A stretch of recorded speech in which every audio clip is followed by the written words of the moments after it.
technology invariably opens new pathways to prosperity. The story has changed about Africa. What Africa was 10, 15, 20 years ago is not the same story about the continent. Many countries have made good progress in terms of prosperity. You would transform those rural economies from zones of economic misery to zones of economic prosperity. And that's the kind of industrialization we need, the industrialization that takes hundreds of millions of people out of poverty. I do sometimes question that, could I have done better with the results that I've had? And in every case, yes. But I've come back to saying every one life that I make a difference in is worth it. Every one life that is saved, every one life that goes to school, that has a chance. And I think you have to start from the one to get to the whole. And mine is about getting to the whole.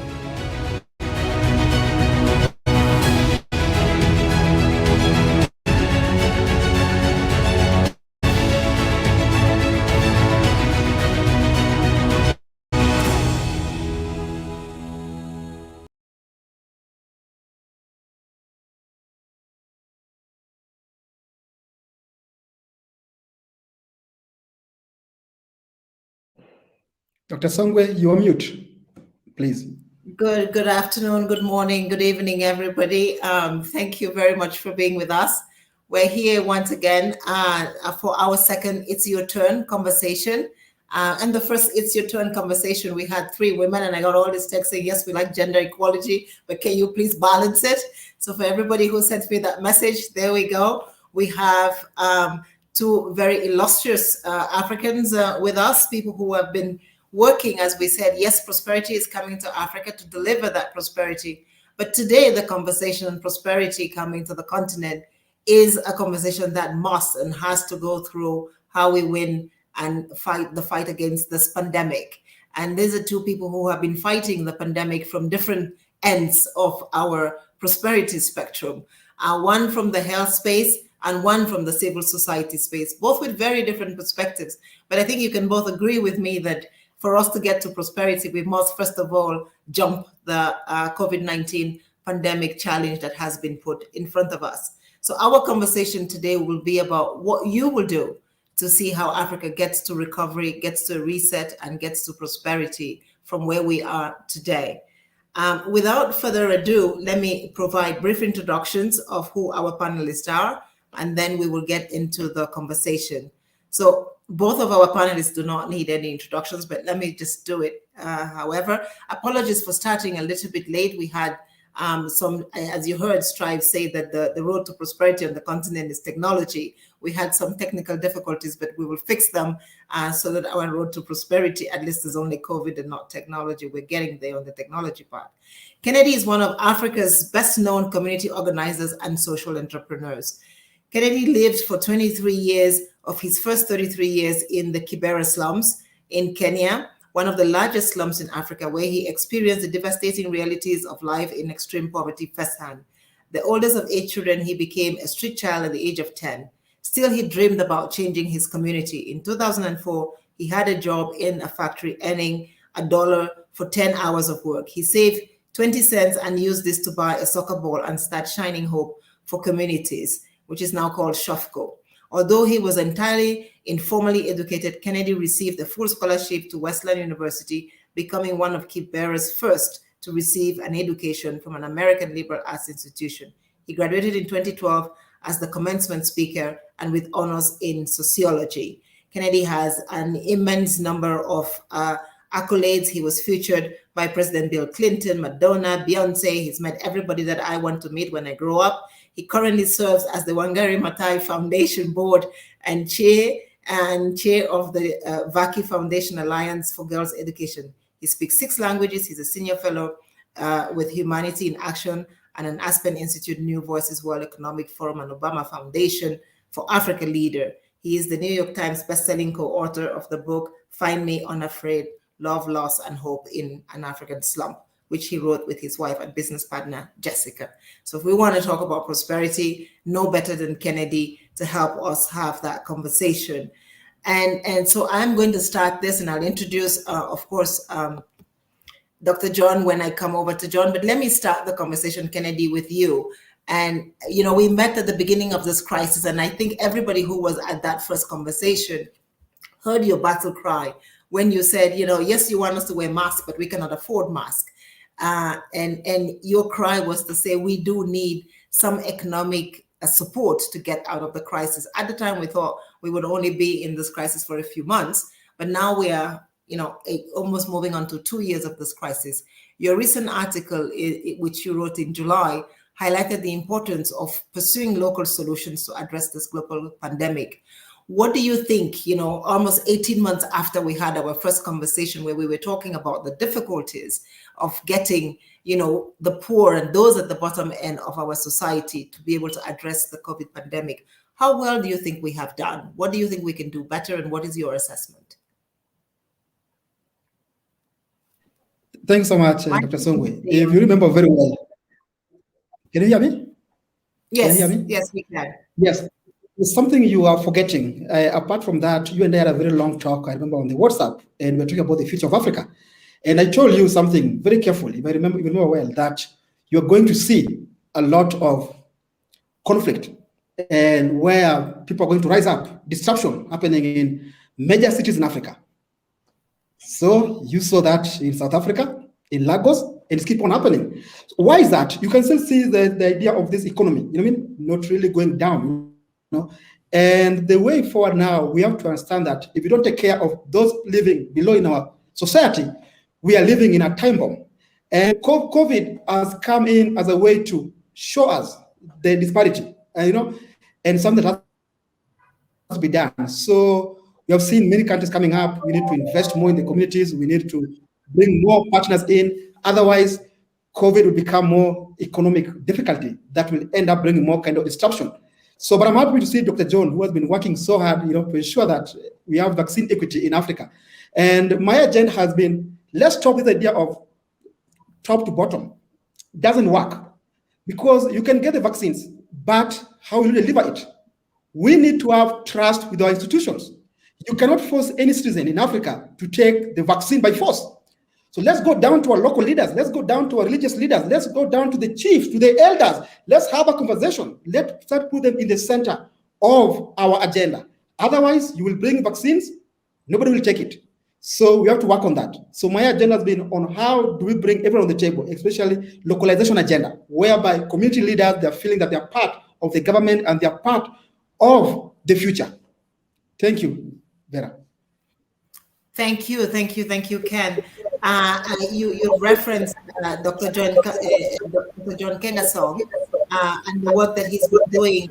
Dr. John, of course, is director for the Africa Center for Disease Control and Prevention, Africa CDC, as we know it fondly. Prior to his current position, he served as the acting deputy principal director for the Center for Global Health in the United States Center for Disease Control and Prevention. He's the chief of the International Laboratory and Branch Division for Global HIV and Tuberculosis at the United States CDC as well. He received his master's in tropical biomedical science at the Institute for Tropical Medicine in Belgium, and another master's degree in medical pharmaceutical sciences at the University of Brussels and the University of Brussels in Belgium, and a doctorate in medical science, virology. Now we have to say virology because it's important for this virus that we're going through to say that he has a PhD in virology from the University of Brussels. As Ken, he of course has tons and tons of other accolades, but I think that it's safe to say that today when we look at Dr. John, he is the face of Africa's fight against the COVID pandemic. The work that the Africa CDC is doing with all its centers across the continent has been critical to determining and setting, you know, when he first said to us, you know, Africa needs to get to herd immunity. At the time, we're like, what is herd immunity? We learned all this terminology and genome sequencing. So we have all these meetings with Dr. John where every evening we learn something new about this virus. But he has been at the forefront, first of getting the PPEs, secondly, of ensuring that we're testing at the right numbers, and then now getting the vaccines and what vaccines and how we fight against them. And again, as we heard from the video clip, the question is, how do we get to prosperity? Africa will get there, but today getting to prosperity is about fighting and conquering this COVID-19 pandemic. So let me start by asking Dr. John, first of all, by thanking you for taking time out of your enormously busy schedule to be with us before. What do you think we stand on this battle for the fight against COVID? You've visited many countries, and you yourself have some experience. Tell us, what is your experience and where you see others going?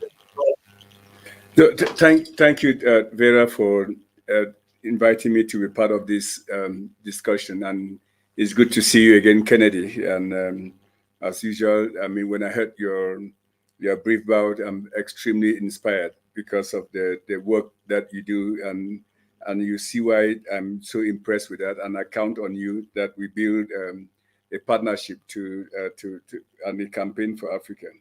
I think if you ask the basic question, if we are winning the battle against COVID in Africa, the honest answer is no, we are not. Because of a very simple formula that says that vaccines plus vaccination equals economy saves and life saves.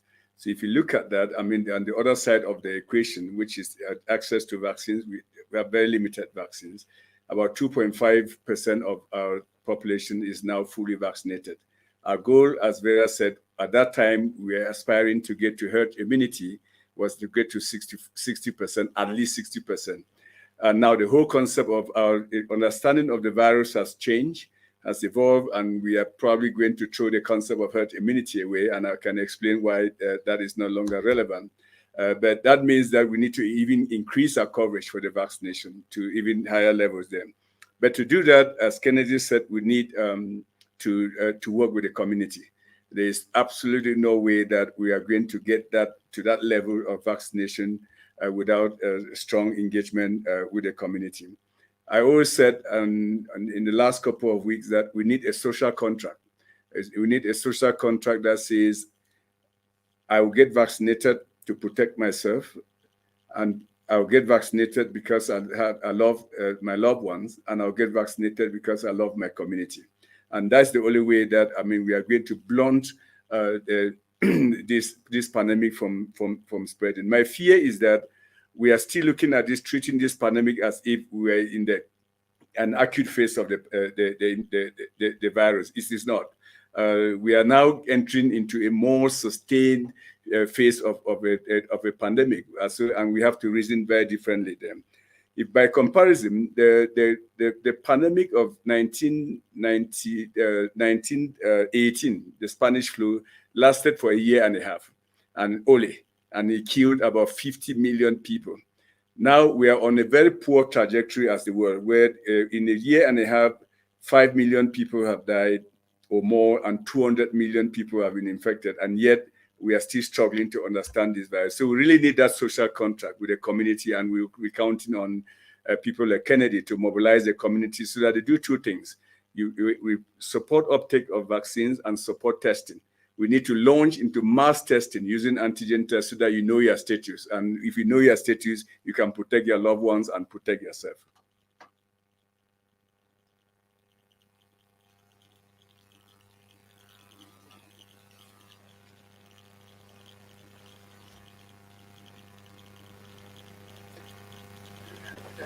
But you are muted.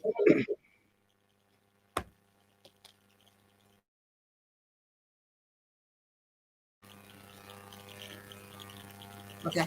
Now, so thanks for that. I was saying we have seen the race for vaccines today. I call it sort of, we're going into a world of dynamic divergence, where on the one hand, the Western world has, is past the 55% vaccinated population. You have just given us the figure of 2.3% of the African population that has received at least the full dose of the vaccination. What is your assessment of Africa's reception of the vaccines? I know you've been working very hard to do that, and what more can be done to make sure that, we get the vaccines? And I'll come to you, Kennedy, to say, once we get the vaccines, what do we need to do with people like you to make sure that we get more people taking them?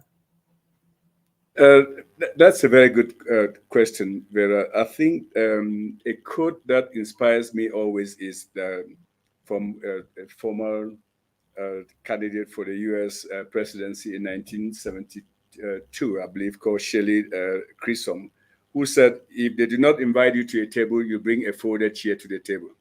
So when we started this conversation about access to vaccine, we were all promised that vaccines will come through the COVAX facility. And we know that COVAX has not delivered on its promise. But the beauty is that because of that, the Africans have actually taken their future into their hands and established what we call the African Vaccine Acquisition Task Team, in abbreviation AVAT. It is fair to say that the most predictable vaccines that we now have on the continent are vaccines that have been acquired through the efforts of AVAT. And the AVAT there, I'm sure you know the leadership there. Vera is a key party to AVAT, Strive Masiwa, Professor Benedict Uraba. So thanks to these partnerships that are out of the public health domain, the continent has been able to secure very predictable access to 400 million doses of vaccines. We need 1.6 billion doses of vaccines. We have acquired through this initiative 400 million doses of vaccine. That is hope. That is hope for the future, that Africans can actually emerge and exercise leadership in the middle of the crisis and take their destiny into their hands. We call on other partners and other parties to join us in this fight on the continent. I understand that some developed countries are edging towards a booster vaccination. I say that we should make sure that we use science to advance this and not just do it on speculative basis. This is what we know about the current vaccines. The vaccines will win, the immunity will win over a period of 6 months, but they still provide effectiveness in terms of preventing us from getting disease or being hospitalized. So there's no urgency for people that have been vaccinated just over the last 6 months to rush and get a booster vaccine. We should strive to vaccinate across the developing world so that we provide more coverage and blunt the spread of the transmission of the virus rather than providing booster vaccines at this point. So I think there's hope for the continent, but we are very, very challenged. We are far from reaching our target. Thank you. I think that challenge, we are relying, as we've said since the beginning, on people like Kennedy to let us know how we can ensure that the layman on the street who could not afford the mask now goes to get the vaccine. So Kennedy, I'm sure in many of your meetings, people are asking you, should I get the vaccine? Why do you think I should get it? I don't think I'm going to get it. What do you say to each of these groups? And what more do we think we should be working with community leaders to do to make sure that more people voluntarily, of course, take the vaccine? Thank you so much. And I'm very happy what Dr. Nkengasong is doing, in Africa, to bring this kind of vaccine. And one message I have for him is that you also need to talk to our governments, actually African government and political leaders, who are still kind of holding rallies, they're not following the protocol. So you're not doing that. What does that mean to a local community, for a local village? So what does that mean now? So the issue here is about trust. And let's not forget, as long as we believe in effective vaccine distribution, but it's also about trust as much as it's about distribution. Because then when you bring this vaccine in, then what's next? And Vera, I come back to you again, it's all about economic tightness. People are going through a lot of hardship. And I don't know, Dr. John will agree with me, people are more scared of dying from hunger than dying from this virus, is it? And that become a challenge. So how do we solve that? That's why this is not just about vaccine alone. It needs a multi-angle, to fight this economically, to ensure that we drive more jobs. If you think in Africa right now, the population of young people, really, it's scary. And if you don't trust what we are saying, then we are gone. So I believe that public messaging has to start really engaging the communities, their voices being put out there, so that as we have vaccines coming in, the ground is also prepared and they now understand. The idea of top up down is more listening. Let's listen to the communities. We know we are Africa. Africa is an amazing continent with different taboo, with different beliefs, different cultures. And I believe we can understand our own cultures on how to also to tie together with the vaccine. It's possible when we listen. Thank you. Thank you. I know that you've said it very quietly, but you've said it anyway. We need to talk to our leaders. We need to stop having rallies. I think this is an important message. that of course should go out. It's very difficult to say to people, be careful, and then have a rally right after the be careful. People then don't know which one to trust. So I think one way, of course, of driving that prosperity is to send a message that we cannot be confusing our populations. I think a second, an important one that you have mentioned is trust. The populations will only trust us if we're acting in consistency with our wording. I think that one of the things that, as John said with AVAT, the fact that Africa has been able to come together is clearly a way of driving prosperity on the continent, to deliver its own vaccines to its citizens, and paid vaccines, not free vaccines, I must say, has been an incredible feat, led by an effort by Mr. of course, Strive, who is our AU special envoy on COVID-19, of course, President Cyril Ramaphosa, who has been leading that for a very long time. What is your sense, Dr. John, about Africa providing vaccines that are paid for? What is the message that you give and send to African countries where we see some vaccines going to waste in the middle of this pandemic? And one of the reasons many countries will say is, listen, we're not getting the fatality rates that were anticipated. Yes, at the beginning of the conversation, you started with, during the plague, we have actually doubled the number of deaths today. We are 2 years into it. And so essentially, we're going through a much, much more difficult crisis, but the reaction on the continent does not seem to reflect that. Why do you think that is the case? Yeah, I think there are several factors to that. I think let me start with why vaccines are getting to waste. I think we started off with the whole vaccine engagement started up on a wrong footing, where social media spread misinformation and false faulty claims, and I think that took time. And again, it is really unfortunate how much there is appetite out there to consume wrong information and to propagate wrong information. I say that, and Kennedy is an expert in this, that we should, it's amazing to see how much wrong information we are ready to transmit. And the people that create this information are experts in psychology. They know that if I send a wrong video to Kennedy or to Vera, they will laugh at it, but they will share it with somebody else. Okay, and they don't share it to say that they endorse it, but just to, and then that somebody else shares it with somebody. So it becomes it multiplies like a virus.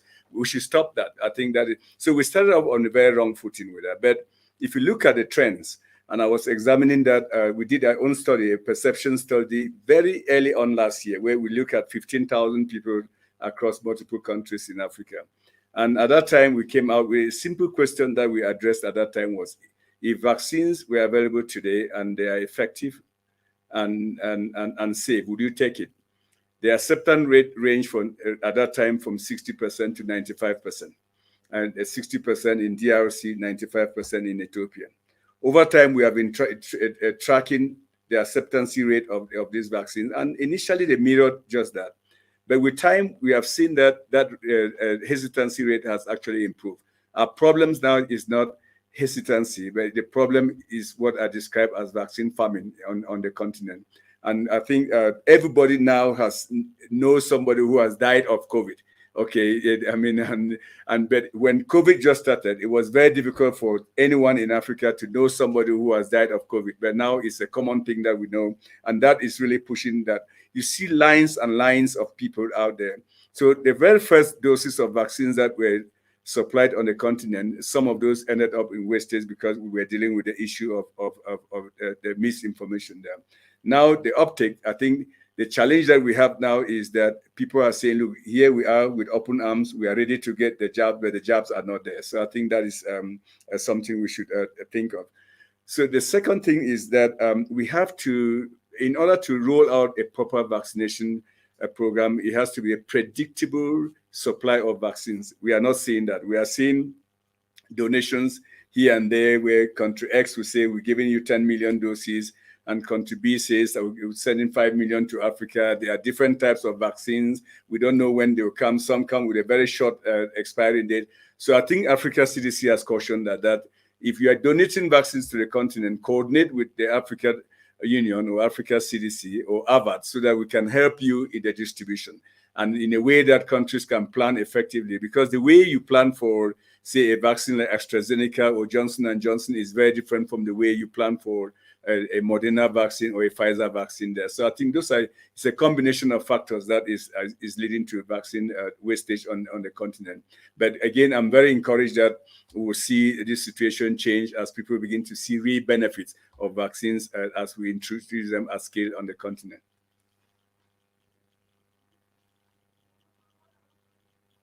Vera, you're mute. Thank you, John. I guess clearly the road to prosperity on the vaccine side is one, securing vaccines with a certain degree of certainty, which means, and I think that one of the things the crisis has shown us is when you pay for what you need, then you can guarantee that you get it. And I think if anything, if there's ever a message that comes out of the work of Harvard, is essentially as African countries have paid for their vaccines, they're getting their vaccines. As African countries wait for donations, the uncertainty around vaccines clearly increases and decreases our drive for prosperity. So payment, trust delivers more vaccines, but payment, trust, but we also have to work with the communities. So I wanted to ask Kennedy, I'm sure you've been doing a lot of work convincing people, telling people why it's important to take the vaccine and to be cautious. What are some of the key messages that you're giving that you've seen have landed well in the communities that you work with? Thank you so much, Vera. So, yes, as we work in the communities, what I've seen is the issue of trust. So, if you're talking to people about wearing masks and going to get your dose, who are you first? You know, do we trust you? And you know, most of the time in our continent here, is that the idea has been policy don't really match human face. We make things up that are not really making sense on the ground. You know, the ground is totally different. You know what I mean? Like what? Okay, sorry to say that. But if we be honest to ourselves, if you tell me I'm a poor woman with 7 children living in a slum in a 10 by 10, and you're telling me, and my neighbor is really congested, and you're telling me to wash my hands, wear a mask, and mask goes for $1. Are you really being realistic? What about that water is not provided by the government? Water, you have to go buy it, you know? So it's become really a challenge, you know? People want their welfare to be taken first, basic need, you know? So we're in a big trouble in Africa because if we don't have our basic need taken care of to our government that we are paying taxes to, it's become really a challenge. Who are you telling me to wear a mask? You know, if you're being beaten during curfew, you know what I mean? So we have to stop those kind of things, you know, and for us to have a strong messaging. So as Dr. John talked about it, it's very important. So we remind them about the deaths that's been happening around. And now it's on you. And we talk to the communities. We talk to the leaders, religious leaders, and we do campaigns that are really centered in that community. People are different, and we look for people who are trusted in that area. I mean, when you talk to them, they listen. And I think, Dr. John, we learned a lot from Ebola. And I think we can take those lessons from Ebola. Honestly, we can really do well. But one thing, Vera, that I want to add across quickly to support Dr. John's point is Africa has to start to think ahead. And if you remember well, when the COVID started, we were all relying on COVAX. Let's be honest, I hope I won't be in trouble. But, you know, and what happened? Until Africa has to be like, you know what, you are on your own, as Marcus Garvey used to say, you are on your own, you know? And people like Stephen were coming up, people like John, Vera, and the team, and look what you have done. And then when you have your own thing, even the Bible says that, when you have something, then now you see donation coming in. You know what I mean? So we are learning a good lesson. So we have to start. We have to lead. Then we can take the donations, you know? And now, what about the future? Will people afford the vaccines that are made in Africa? I think yes. I think, Dr. John, what you have to work also as we build these factories is that the government should subsidize. The government should be involved so that all the citizens can be able to get the vaccine. Yes, we can afford it through the government. So that's kind of my message. Thank you. No, wonderful. I think, again, the silver lining of the crisis is that Africans hopefully get the lesson that when we take our futures into our own hands, it is more predictable and we can actually define it. I think that donor support remains important for the continent. But what we have done with AVAD under the leadership of Strive, of course, and innovative financing, because essentially what Afro-Exim Bank was able to do was put together $2.2 billion for Africa to be at the table and negotiate vaccine purchases, 400 million doses of vaccines, because we were able to raise money on the continent. It is Africa's taxpayers' money with African resources that gave us those vaccines. The message there is, yes, we can do it. Africans need to pay taxes when their governments deliver.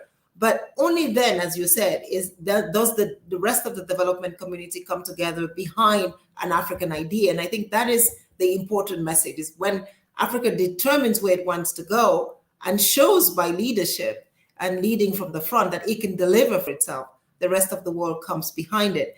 But I think there is still that tension, and I go back to John, of the international community and the conversations around vaccine production, even vaccine certification.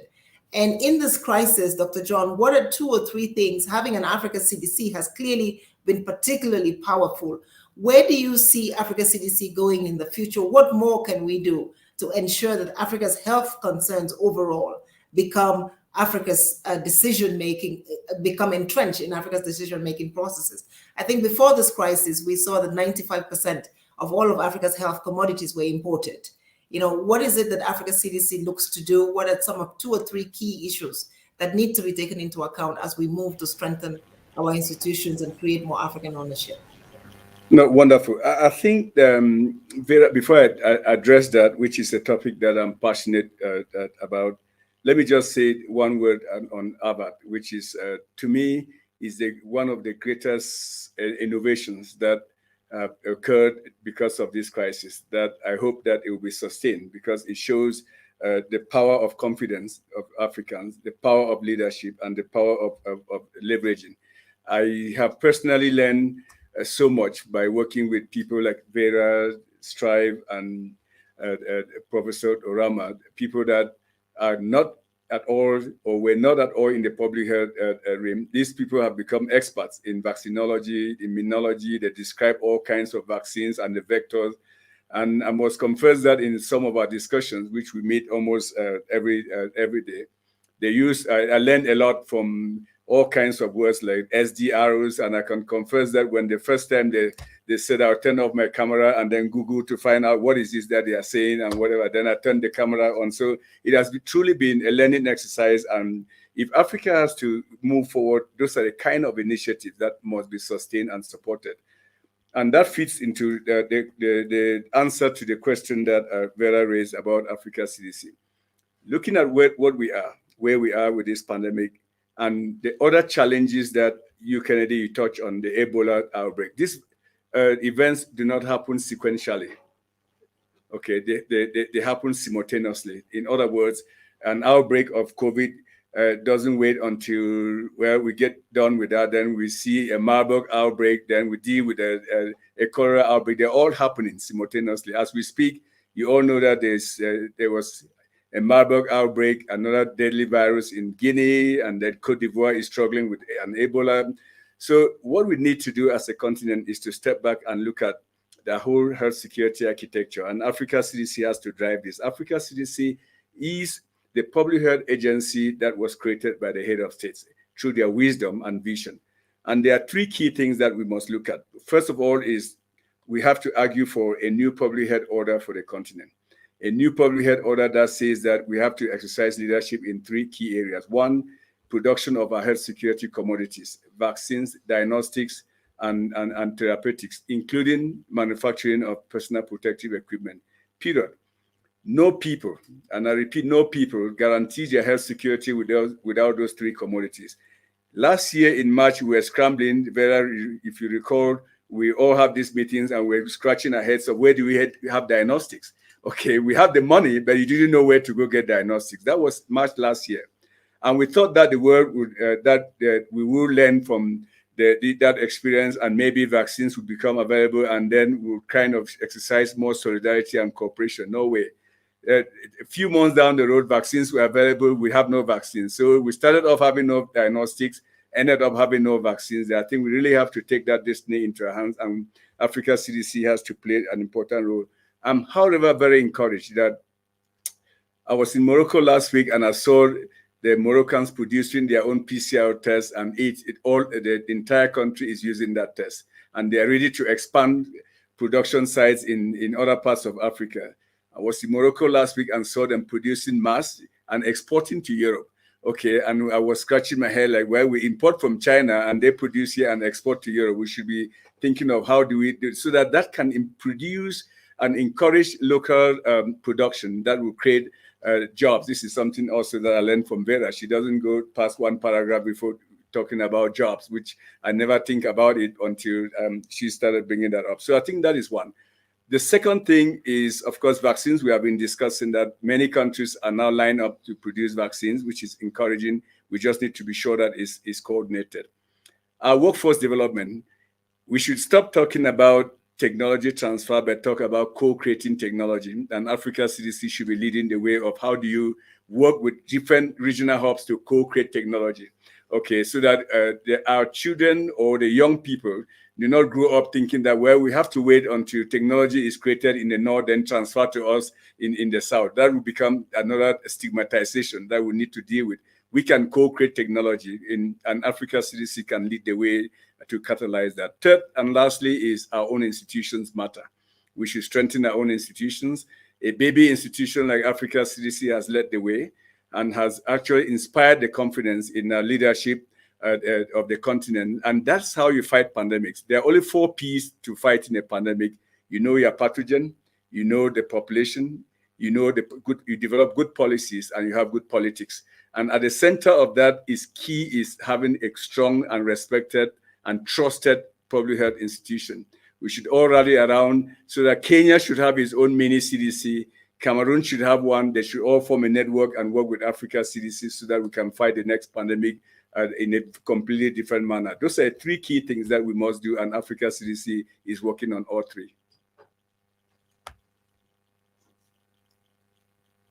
Thank you, John. Thank you very much. Health security will drive Africa's prosperity. I think powerful sentence, and we should continue to look at how we encourage building institutions like Africa CDC across the continent. I think you have already done an amazing job, John, putting Africa CDC at the center of global conversations on, what we've done well and what we could do better. I want to come back to you as we begin to close, Kennedy, and go back a little bit to this conversation on prosperity, jobs, and health security. We've just heard from John how important it is for us to drive prosperity. If there were 2 things, let's say you had today President Uhuru Kenyatta in front of you, and you had the community of Kibera, what would be the 2 things you think that you see? I'm making sure that it's not you who is asking the question. You're going to be channeling the Kibera community. What would be the 2 things that you ask President Uhuru Kenyatta in terms of the Kibera health security and a way to driving prosperity? What would you do for that? Oh, wow, thank you so much, Vera. Yeah, so if you think of in places like Kibera, it really represents the Kenya, because every ethnic community lives there, most of them. So the issue I was talking about now is the access to vaccine is still a challenge. And I'm really asking if we can do more. People can go to access that. The second thing is that most of the people are young people, and Vera will love this. There is no jobs. The population is growing, and we have to think. As I heard Dr. John speaks, I see when we're building this kind of vaccines, I see that's an investment. I see already jobs are being created. We our own doctors, our own scientifics. So I think that's how we can build this kind of economy. Then. So another thing that you don't talk about is we have to really build strong institutions. We have to trust our institutions, and they have to behave in a way that they can be trusted, because you also don't want to invest where there is instability, And for me, Vera, as I told you before, stability is connected to jobs. And what the pandemic is doing is really bringing what's called this kind of a gap, whereby people have lost jobs there. I look at this, really make me so sad that we can be on this YouTube or on the technology. How many people in this continent who can work on computer and not go to work? Few. Let's not lie. It's really few. So it's sure you have to do something, you know. So what that means is that more people have lost their job. Their job was they have to be there physically. I mean, and most people in Vera slums and those who are living below the paradigm, their jobs are not on computer. And even during when the school were closed, it was so sad to see majority of students could not learn because they couldn't access the internet. I mean, so as we fight against this pandemic, we have to think also of jobs because it's also very important. The pandemic takes us back and back to the joblessness, which in return is instability. Kenya is going towards election next year. And I want to ask African Union, not only Kenya, many countries, there is a change. With this pandemic, things might be tough unless we really work together harder. Thank you. Thank you. I think stability, we've seen the link between health, of course, stability, trust. Dr. John talked about the SDRs, which are the special drawing rights. On Monday, most of the African countries got their share of the $33.6 billion that was awarded as quote unquote free resources to the world. With those resources, we hope that many countries will begin to provide more jobs for the continent. I think one of the we've seen in South Africa, of course, the Aspen Institute that is producing COVID vaccines. We hope that more African countries, Kenya is in line to produce more. Rwanda, Senegal, of course, has been leading the charge on that, Morocco. So we already have countries that are telling us what their drive to prosperity is and how they can create jobs. Increasingly, both Dr. John, have spoken about the need for good policies, good politics, the need to understand the pathogens. And so I think as we conclude this conversation, I'm going to come back to you and ask you one question. What are you going to do despite and in the midst of this pandemic to continue to drive Africa's march towards prosperity? First, I start with you, Dr. John. So I think your summary, your last lines are extremely important. My call to action on the continent is simple, that strengthening your health system is not a cost, it is an investment. Because we now know that health security is economic security. We now know that health security is national security. I think Kennedy started by pointing to instabilities that are happening across the continent because of this pandemic. It was predictable that would be, it's very common with pandemics going forward. So I think it is really for us in the public health reign to continue to make sure that we place a public health agenda at the center of political dialogues, at the center of economic dialogues. Look at the damage that this pandemic has caused to our continental aspiration for the continental free trade area or agreement. I would argue that without this pandemic, that whole aspiration and developmental agenda would have been at a very different level today on the continent. So this is not longer theory, but a reality there.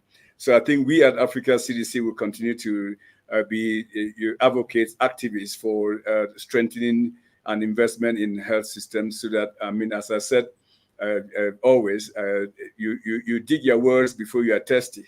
You don't dig your words when you are thirsty. You'll be too late. So you don't develop health systems in the middle of a pandemic. You develop health systems in preparation for a pandemic.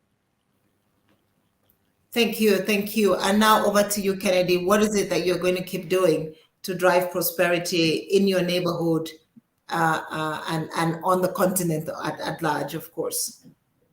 Thank you. Yeah, so already what we're working on, we work with the government and also Dr. Kalalwe, who I'm sure Dr. John knows very well, on how to bring in the voices of the community. I also sit on the COVID board in 19 here in Kenya, where we advise on what's happening. My role is in the community issues there. And I've also been really working on this localization agenda very well, whereby I've been engaging with Samantha Power on the USAID. But I think, honestly, I also need to do more engaging the continent. So what are the learnings that we take in Kenya, in the slums, in the community? How can it work in West Africa? What can we learn from West Africa? So I'll be reaching more people like John and see how I can also bring my expertise and a little bit of knowledge to our continent. Because if we are not together, if we cannot really utilize our knowledge in this continent, we will not go far. So I'll keep on working on that and ensuring that we build those policies that are really applicable in the communities. Thank you so much, Vera. And Dr. John. Thank you, thank you. So building stronger African coalitions Yes. to ensure that together and collectively Africa delivers. I think we've seen that with the work that the Harvard has done on the vaccines. You build strong African coalitions and we do deliver for Africa. So again, we will continue to watch you. We will have you back to see how many coalitions you've built and what is the success that we've had. To you, Dr. John, we will continue to support, I think, what's the target? 30% vaccinated by December on the continent. Please let us know what you need, how you need it, and where you want to go to get vaccinated. But we cannot afford to throw vaccines and we cannot afford to stay unvaccinated, because for every person that decides not to be vaccinated, you are taking away Africa's drive to prosperity. Our drive to prosperity today goes through vaccines, and we must ensure that not only are we vaccinating ourselves, but we're protecting the rest of our community and creating jobs. So once again, thank you so much, everybody, for listening to this conversation. It is also taped, so we will be able to recast it across. I leave you with these numbers. 2.3% of the continent today is vaccinated. We need to get to 60, 70%, Dr. John has told us now. So you see the road to travel is quite steep. Each one of you can do your part to drive Africa's prosperity by taking a vaccine. So please do make sure that you can go to wherever it is that your country is providing vaccines and get vaccinated as the vaccines start coming in. Once again, thank you for joining us at the Economic Commission for Africa, and we wish you good health. Thanks. Bye. Thank you very much. Thank you. Yeah. Thank you, John. Thank you so much.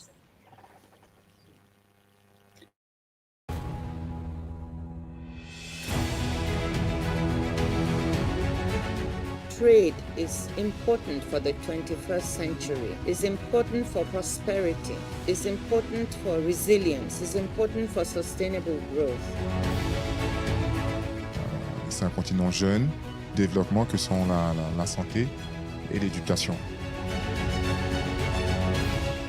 And prosperity is coming to Africa. But what exactly does that mean? Where are we going to start? Technology invariably opens new pathways to prosperity.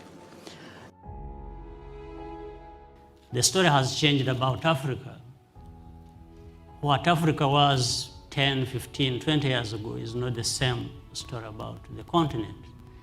Many countries have made good progress in terms of prosperity.